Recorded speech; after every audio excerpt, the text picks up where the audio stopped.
I held my warm cup of coffee in both hands and stared out the window. The garden outside was covered in a thin layer of frost, and the last few colorful leaves from autumn were still scattered on the ground. The frost sparkled in the morning sunlight like little diamonds. It was clear, winter had arrived in Minnesota.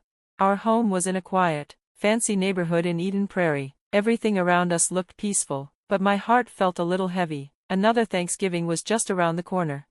Work had been going well for me. I was a senior accountant at a big company, and my job kept me busy but steady. My marriage to David, my husband, was strong. He was kind, supportive, and always stood by my side. Life in this town was comfortable, almost picture perfect, but there was one thing that never quite felt right: my relationship with my mother.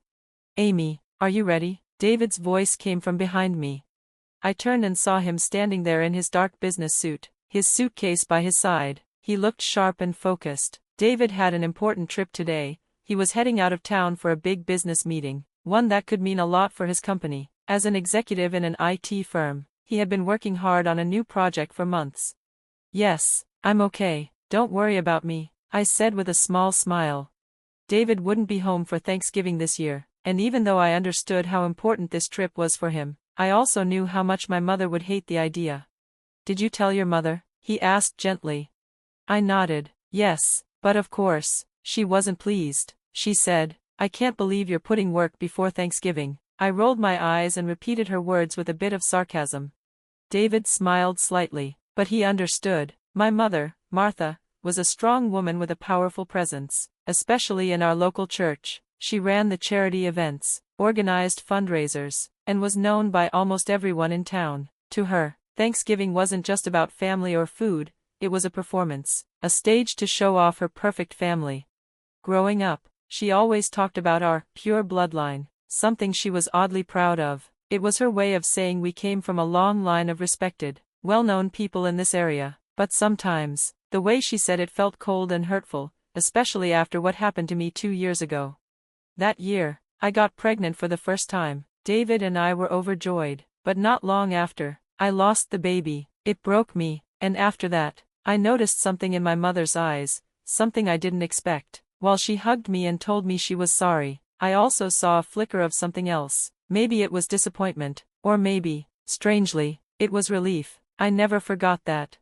Since then, she had poured all her attention into my sister Linda's son, little Tommy. He was 5 now, and mother treated him like a prince. Linda, my younger sister, stayed at home and was deeply involved in church life, always at mother's side. It often felt like she lived in mother's shadow, always seeking her approval, even when it came to parenting her own child.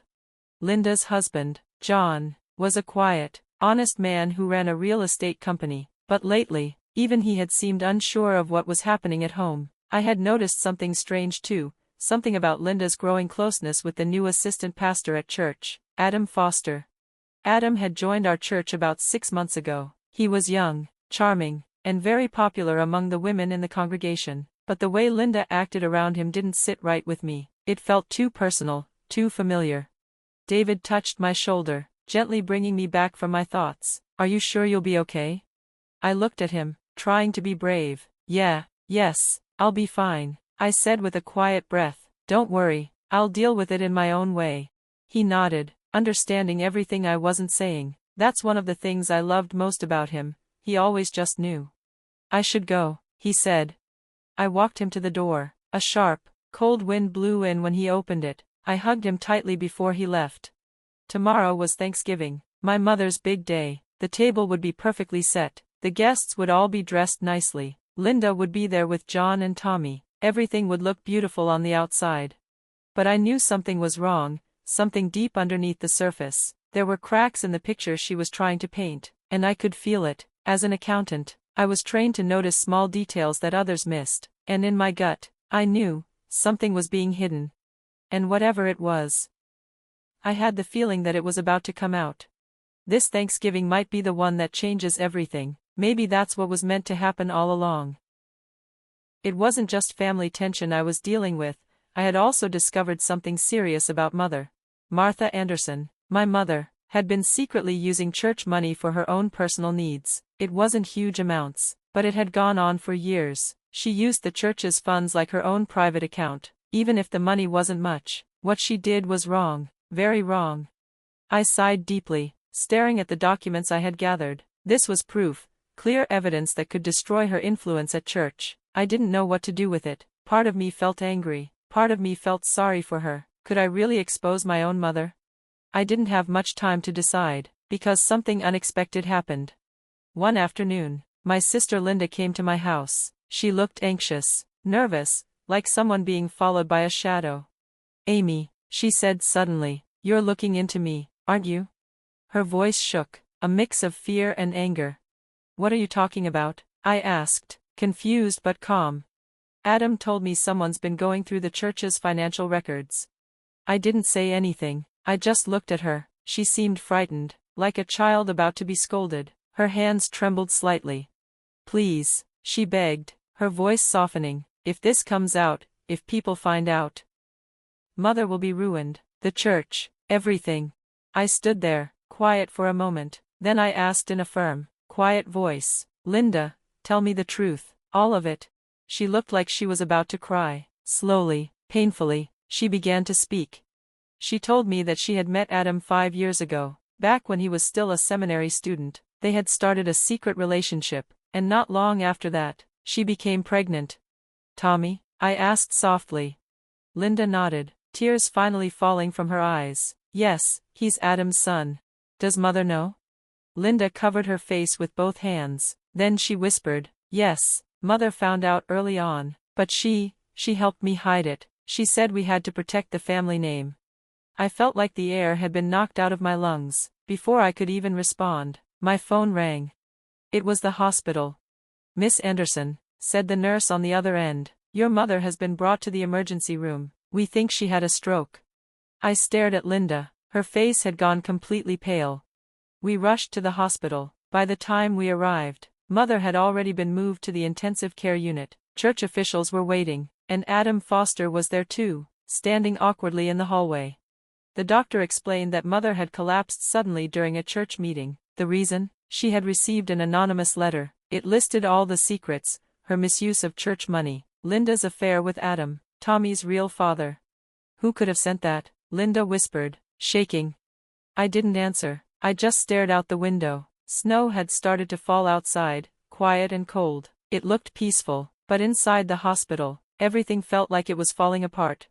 That night, the hospital waiting room was heavy with silence. Machines beeped quietly from behind closed ICU doors. David had returned early from his trip. John, Linda's husband, sat stiffly beside her. We all waited together. Then John spoke.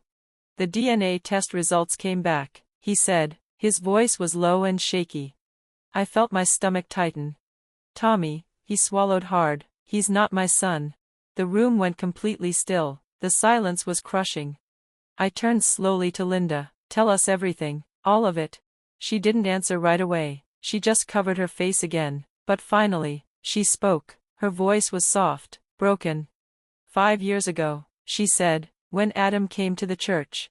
Her story came out in pieces. The affair, the fear, the pregnancy, Mother's decision to rush a wedding with John to cover it all, and then the most shocking part: Mother had paid Adam money to stay quiet, money that had come from the church. David looked stunned. John looked like he couldn't breathe. "Why?" John said, his voice rising. "How could you lie to me for all these years?" I didn't know what else to do. Linda sobbed. "Mother said it was for the best, for our name, for the family." Just then, we heard movement. Nurses were wheeling Mother back to her room. Her eyes were open, but her face drooped on one side. The doctor said she had survived the stroke, but her right side was paralyzed. We were allowed to visit her, one by one. When I entered her room last, she opened her eyes slowly. "Amy," her voice was thin, weak, nothing like the strong, commanding voice I had always known. I reached into her bag and pulled out the notebook she used to track church funds and the hush money payments. "Burn it," she said faintly. "Burn everything." I shook my head. "I can't. It's time to end the lies." That night, the church elders gathered for an emergency meeting. The truth came out. Adam Foster was dismissed. Mother was stripped of her position and forced to step away from church leadership. Linda, too, was quietly removed from church activities. News spread fast. Headlines popped up everywhere. Scandal shakes local church. Secrets and lies in a prestigious family. A week later, we had to make a difficult decision. The best option is a professional care facility, the hospital's social worker said gently. Linda protested. You want to send her away, even now? She needs help, Linda, I said calmly. Real care. We can't do this at home. After a long discussion, we agreed. Mother would go to a private nursing home just outside Minneapolis. Linda and I would split the cost, along with help from the church's reimbursement fund. On the day of her discharge, as I helped her into the transport van, Mother reached out and stopped me. You might have been right, she said quietly. I couldn't speak, I just held her hand. She looked into my eyes, try to understand. I only wanted to protect the family. I understand, I said softly, but protection built on lies always falls apart. Tears welled in her eyes. Maybe, in that moment, she finally let herself be real. That night, David and I had dinner together for the first time in a while, just the two of us. You did the right thing, he said, holding my hand tightly. What happens next? I asked. Outside, the snow kept falling, gently covering everything. It felt like the world was starting fresh. I'm thinking of finding a new house, I said, smiling. A new place, a new life, away from all of this. David nodded. His eyes were full of warmth and quiet pride. Yes, he said, this is just the beginning. Because sometimes, telling the truth hurts, it comes at a high cost, but without truth, there can be no peace. And now, at last, we were ready for a new beginning.